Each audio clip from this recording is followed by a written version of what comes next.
I mean, it's kind of deceiving that the sunlight now, you don't think it could do much, but it can. And when you have the abundant sunshine that we have with very little cloud cover, as we talked about, it could do a lot of damage to our snowfall. All of that in a nutshell is basically what we meteorologists call the albedo effect.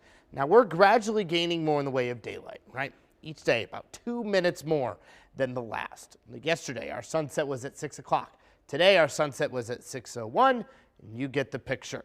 And the amount of solar strength is increasing with every day, but the reason why it can melt the snow is because you don't have the cloud cover that's going to affect that radiation. All that warmth, though, with the snow is reflected right back into space. That's why it'll melt the snow, but not warm us up at this time of the year. We're gradually getting that higher sun angle. Around a month ago, we had a solar strength of 45%. Now we're a little bit around 52 to 55% of that solar strength. So right in between December and March, and the amount of solar strength is just going to continue going up. But that is why we did lose 2 inches of snow on our grounds. We had 11.1 inches of snow from the snowstorm this past weekend.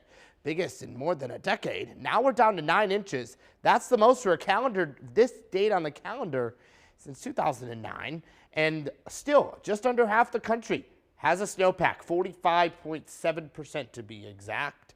And our temperatures still cold, but better than they have been the last few days. We got to 20 in Indianapolis today, and now we're at 8 degrees. And the only spot on the map now is Kokomo that has an actual air temperature of 2 degrees below zero, but it's not calculating a wind chill because winds aren't that high. We're calculating a wind chill here in Indy, 2 degrees below zero. We're going to have a mix of stars and clouds, and it will just depend on where those clouds decide to set up here, especially south of Indianapolis where the clouds are going to be around. I do think those are going to be a little bit more warmer in a sense here. And then the ones that are the hometowns that will have clearer skies will be on the colder side. So we'll have a wide spread in temperatures overnight and tomorrow morning. That's why a few hometowns will see wind chills below zero. Some will stay above. It's not going to be as cold compared to the last couple of mornings around here. Now, we've had 7 days in a row with sub-freezing highs. The last time we were at freezing was 4:50 p.m.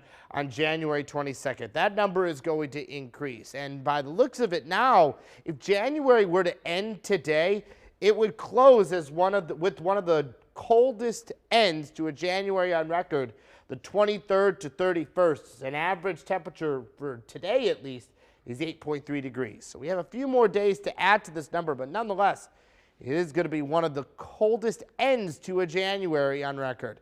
And remember last year, we had 9 days in a row with sub-freezing high temperatures at the beginning of the month. That's not the longest stretch ever. 35 days from December 28th, 1976 to February 1st, 1977. 35 consecutive days with sub-freezing high temperatures. And I don't think we're going to get even remotely close to that number.